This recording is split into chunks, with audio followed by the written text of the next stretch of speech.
વડોદરા શહેર કલાનગરી તરીકે પ્રખ્યાત છે, ત્યારે શહેરના કલાકારો માટે સારા ગણદેવીકર જ્વેલર્સ દ્વારા નવું નજરાણું શરૂ કર્યું છે। વડોદરા શહેરમાં કલા ઉપાસકો અને કલાકારોને તેમની કલાકૃતિ પ્રદર્શિત કરવા માટે સારા ગણદેવીકર જ્વેલર્સ દ્વારા સારા આર્ટ એન્ડ કલ્ચરલ સેન્ટર દ્વારા અદ્યતન સેન્ટર શરૂ કરવામાં આવ્યું, જેનો ઉદ્ઘાટન વડોદરાના મહારાણી રાધિકા રાજે ગાયકવાડના હસ્તે થયું હતું।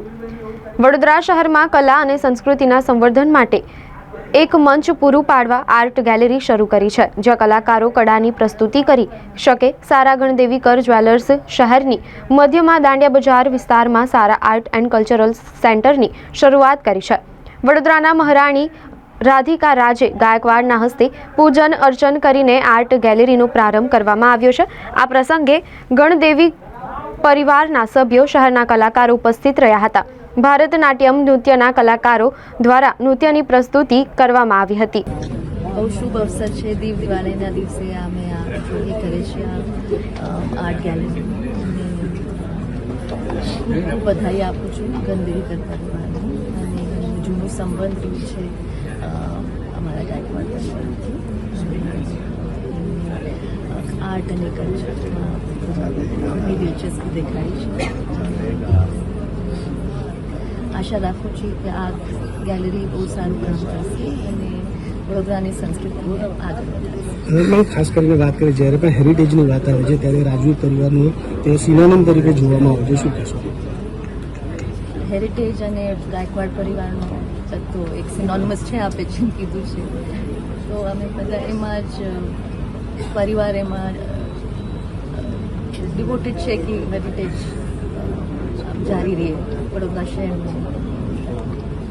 આ હેતુ જે અમારો ઓપનિંગનો છે એ વડોદરા જે છે એ કલાપ્રેમી, આર્ટ પ્રેમી, આપણા સિટીનો જે છે દરેક વ્યક્તિ આર્ટ અને કલાપ્રેમી છે, અને અમારે સારા ગણદેવીકર પરિવાર પણ કલાને પ્રમોટ કરીએ છીએ, કલાપ્રેમી અમે પણ છીએ।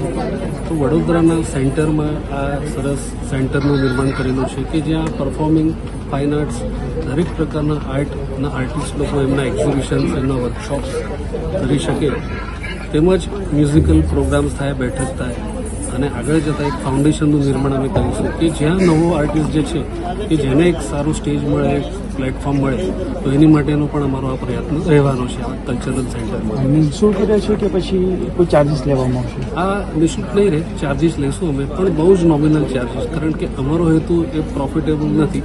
અમારો હેતુ જે છે એ કલાને આગળ લઈ જવા માટેનો છે, તો જે બહુ જ નોમિનલ ચાર્જ લઈશું, જે ફેસિલિટીઝ અમે આપી રહ્યા છીએ અહીંયા એ પ્રમાણે એનો ચાર્જ કંઈ જ નહીં હોય, એક જસ્ટ અમારું મેન્ટેન થાય એટલો ચાર્જ રહીશું, પ્રોફિટેબલ ચાર્જ અમે આમાં નહીં લઈએ। લોકો તમારા સુધી કેવી રીતે પહોંચી શકશે? આની માટે અમે ઇન્સ્ટાગ્રામ અને ફેસબુક પર આના પેજ અમે આજે લોન્ચ કરીશું, અને એમાં ઇન્ક્વાયરીઝમાં નંબર્સ હશે, ત્યાંથી લોકો અહીંયા ઇન્ક્વાયરી કરી શકશે, બુકિંગ કરી શકશે। અને આ ડિસેમ્બરથી આપણે મહારાણી સાહેબના જ એમના જ આદેશથી કંઈક એક્ઝિબિશનનું ઓવર પ્લાનિંગ છે, મહારાજા રણજીતસિંહ સાહેબના પેઇન્ટિંગથી જ આ શરૂઆત અમે કરીશું। એનું મેડમને હું પ્રપોઝલ આજે આપવાનો છું, અને ડિસેમ્બર પછી આ અમે કાર્યરત કરીશું। મારો પરિચય રામાનંદ ગણદેવીકર, સારા ગણદેવીકર.